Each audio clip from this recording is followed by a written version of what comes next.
Bienvenue dans ce nouvel épisode de notre série Dieu est fidèle. Pour le précédent épisode, nous avons vu une histoire, un parcours, celui de notre Église. Nous avons vu comment le Seigneur nous a témoigné sa fidélité depuis le début jusqu'à maintenant où nous sommes en train de célébrer nos 4 ans d'existence. C'était une joie immense de discuter avec le pasteur et qu'il revienne sur les moments forts où le Seigneur s'est vraiment montré fidèle envers nous. Mais une question se pose, est-ce que la fidélité de Dieu est uniquement visible dans les témoignages de certaines personnes ou c'est une réalité profonde et fondée vraiment sur la parole de Dieu? Et heureusement qu'on a le pasteur Smith aujourd'hui, il va nous parler un peu plus en long de la fidélité de Dieu. Bonjour pasteur Smith. Bonjour, sœur Rachel. Bienvenue encore. Merci. Il y a cette question, quand on parle de la fidélité de Dieu, à quoi est-ce qu'on se rapporte vraiment?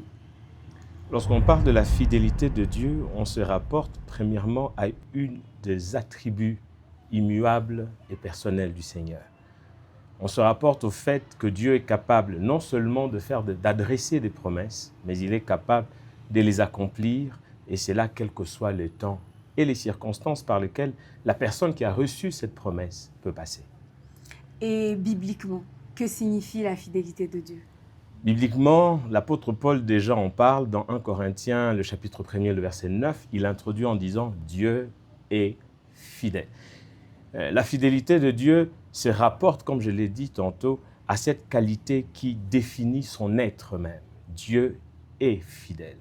C'est une qualité qui rassure le croyant de ce qu'il dit, il accomplit toujours, et ce qu'il fait révèle toujours une promesse qui a été adressée. Mais il y a ces moments où on vit des situations un peu trop compliquées et on ne voit pas du tout Dieu faire quelque chose. On se dit, mais pourtant, c'était promis dans la Bible, comme vous venez de le dire. Est-ce qu'à ce moment, on peut se donner le droit de quand même douter du fait que Dieu soit fidèle, ou il est fidèle dans certaines situations et dans d'autres pas? Nullement. Cependant, j'aimerais commencer par dire il est naturel pour l'homme ou il est humain de douter, d'avoir peur, de trembler, de se remettre en question. Mais en ce qui est de la fidélité de Dieu, je peux rassurer quelqu'un là maintenant, c'est que Dieu est digne de confiance. Dieu est digne qu'on accepte de le suivre. Et c'est là même quand on ne comprend pas les procédés par lesquels il passe pour accomplir ce qu'il a promis. Parce que la Bible nous révèle qu'il n'est pas un homme pour mentir, ni le fils d'un homme pour se repentir. Ce qu'il promet, il accomplit, et ce qu'il dit, il exécute.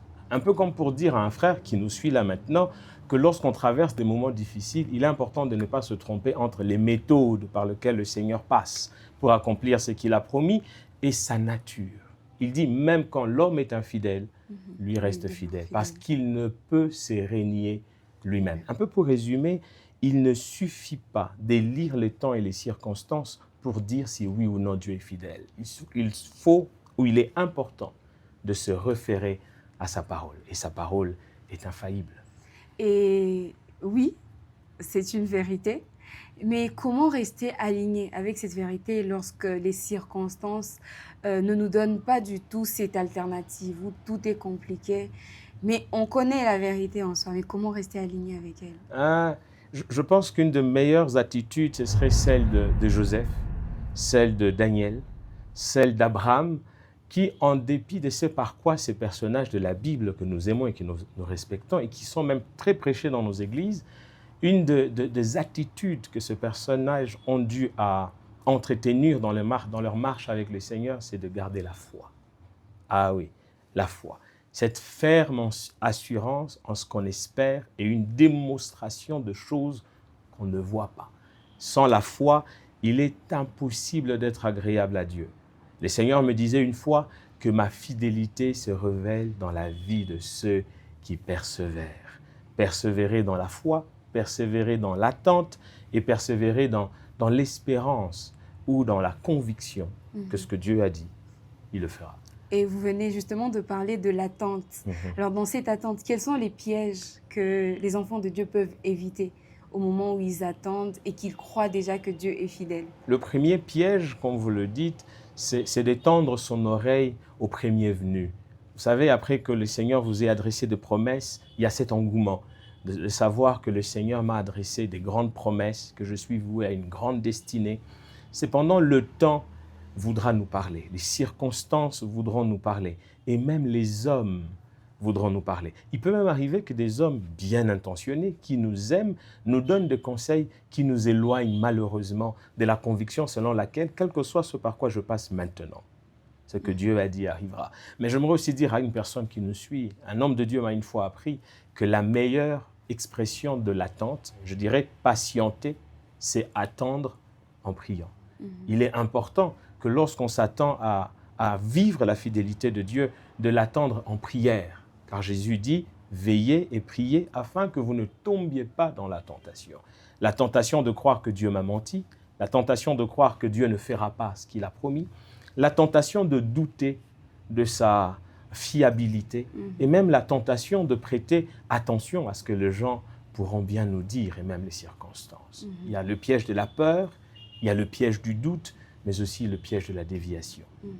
Et pourquoi il arrive quand même que quelqu'un qui croit en la fidélité de Dieu ait l'impression que ça ne va pas arriver du tout? Malgré que l'on croit, bien sûr, vous avez parlé à ce moment-là qu'il est naturel dans l'homme de douter, d'avoir peur face à certaines situations. Oui. Mais est-ce qu'il y a quelque chose qui fonde vraiment ou qui motive cette incertitude que parfois les enfants de Dieu ils ont? Oui. Je n'ai pas bien compris la question. Oui. La question, ok. Et pourquoi certains enfants de Dieu, bien sûr, à un moment, vous avez dit qu'il est naturel à l'homme de douter, d'avoir peur parfois. Pourquoi quand même il arrive à quelqu'un qui connaît parfaitement les Écritures, qu'il lui arrive d'avoir cette peur-là? C'est certainement lié à sa nature. C'est d'une part lié à la nature humaine. L'homme a peur et l'homme a surtout peur de l'inconnu. L'homme aime maîtriser les situations. L'homme aime avoir le contrôle. Mais la foi, parfois, et très souvent, nous amène à emboîter ou à emprunter le chemin de l'obéissance. Or, le chemin de l'obéissance se veut qu'on n'avance pas sur base de ce qu'on comprend, mais on avance sur base de ce que nous avons entendu tout en gardant le regard fixé sur Dieu. Et il est naturel pour l'homme d'avoir peur. Mais lorsqu'on a peur, j'aime bien ce que l'apôtre Paul dit aux Philippiens.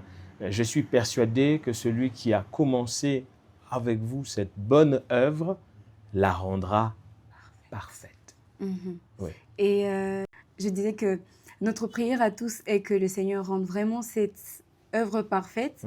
Mais il y a une dernière question que j'aimerais quand même poser. Est-ce qu'il y a des pratiques spirituelles auxquelles les enfants de Dieu peuvent s'adonner pour demeurer dans la foi au moment où le Seigneur tarde, au moment où ils sont en train de passer par des temps difficiles? Oui, en tout cas, il y a une certaine routine que j'aimerais recommander à ceux qui nous suivent. Lorsque nous nous attendons à l'accomplissement de promesses de Dieu, il est plus qu'important, sœur Rachel, de s'attacher à sa parole. La Bible dit, et c'est l'Éternel qui parle à Josué, que ce livre de la loi ne se loigne point de ta bouche. Médite-le jour et nuit, afin que tu agisses fidèlement selon ce qui est écrit. Le secret de la fidélité de l'homme pour vivre la fidélité de Dieu est de persévérer dans la méditation, la lecture et la mise en pratique de la parole de Dieu. Sans cela, tout le reste est factice. Il est donc important pour tout celui qui aspire à vivre la fidélité de Dieu de marcher dans l'obéissance et l'observation de sa parole. C'est ainsi qu'on peut se garantir le soutien du Seigneur. Mais aussi, il est important, comme je l'ai dit tantôt, de cultiver une vie de prière. Une routine de prière est très importante. Mais aussi, ou pour ajouter à cela, il est sage de s'entourer des personnes capables de vous encourager, vous accompagner et même capables de vous comprendre. Aussi, il serait judicieux de compter sur la grâce. Compter sur la grâce. Il ne suffit pas de fournir des efforts pour se garantir des résultats. Moi, je suis de ceux qui croient que la grâce n'exclut pas l'effort, mais que la grâce garantit les résultats de l'effort. Donc, il est important, au-delà de la discipline de la lecture de la parole de Dieu, au-delà de la discipline du jeûne et de la prière, au-delà de la discipline de l'obéissance, au-delà de la discipline de la libéralité, il est important de s'appuyer sur la grâce, de compter sur le Seigneur et d'avancer à petits pas jusque là où il nous attend. Ok. Et je suis quand même contente. Je suis contente de vous entendre et je suppose, et je le crois en fait, que les frères et sœurs qui vous ont aussi entendu pendant ces moments seront édifiés et également encouragés dans leur foi. Mais il y a aussi une chose très importante sur laquelle j'aimerais revenir. Oui. Durant la semaine du 13 jusqu'au dimanche, Oui. l'Église organise un séminaire dénommé Dieu est fidèle. Dieu est fidèle. Vous nous en parlez un peu plus, pasteur? L'Église organise un séminaire qui est pour nous un programme phare et un programme très important. D'une part parce qu'il intervient après la Pâque, d'une autre part parce qu'il marque les débuts de l'implantation de l'Église à Goma, où nous nous situons. Et pour nous, nous sommes reconnaissants de tout ce que nous vivons d'extraordinaire, parce que depuis la première année jusqu'à aujourd'hui, nous ne cessons de vivre la fidélité de Dieu. Pas parce que nous sommes meilleurs que nos frères, pas parce que nous sommes meilleurs que ceux que nous avons trouvés sur place, mais parce que Dieu, dans sa miséricorde, a décidé tout simplement de nous faire beaucoup de bien. Et pour nous, c'est une semaine de gratitude, une semaine de célébration, une semaine d'enseignement, une semaine d'exhortation autour de la fidélité de Dieu, afin que l'Église tout entière reconnaisse que ce que nous vivons aujourd'hui n'est pas le résultat de l'effort d'un homme, mais plutôt la manifestation de la grâce et de la fidélité de Dieu, attachée aux promesses de Père. Nous avons un texte qui nous tient vraiment à cœur, celui d'Apocalypse, le chapitre 3, le verset 8, où l'Éternel s'adresse à Jean dans une vision et dit « Je suis celui qui tient les clés de David, j'ouvre et personne ne ferme, et je ferme et personne n'ouvre. Voici, je mis devant toi une porte ouverte que nul ne peut fermer. » Et nous, durant cette semaine, c'est pour nous l'occasion de dire encore aux frères et sœurs cette promesse attachée à la grande vision du centre missionnaire Philadelphie, dont nous sommes membres, et sous la houlette de l'apôtre Roland Dallot, c'est un peu pour nous l'occasion de dire à tout un chacun, cette parole s'accomplit aussi avec nous, et nous croyons qu'elle s'accomplira également dans la vie de tout un chacun. Donc cette semaine est particulière pour nous. Merci beaucoup, pasteur. Vous l'avez bien entendu, nous serons très heureux de bénéficier de ces grâces avec vous. Nous serons vraiment heureux de vous voir aussi, en apprendre davantage sur la fidélité de Dieu. Exactement. Mais également, ce sera un moment de vous souvenir de tout ce que le Seigneur a eu à accomplir pour vous, afin que votre foi ne s'ébranle point. Alors, nous nous retrouvons ce mardi 14 à Fila Cité d'Exaucement Goma. Ce sera un moment de célébration, un moment de souvenir, un moment d'encouragement et un moment de partage entre frères. De partage, sœur Rachel. Un moment de koinonia, comme on aime bien le dire chez nous. Et j'aimerais dire à tous ceux qui nous suivent, Karibu Sana, welcome et bienvenue. Alors, bienvenue. Nous nous retrouvons donc ce mardi 14 à partir de 16h juste à Fila Cité d'Exaucement Goma. Ce sera des moments de croissance, d'édification, mais également de commémoration. Amen. De la fidélité de Dieu de tous ces temps où le Seigneur vous a témoigné son amour. Et aussi, je suis sûre que ce sera un nouveau départ pour une nouvelle saison. Amen. Que Dieu vous bénisse. Que Dieu vous bénisse.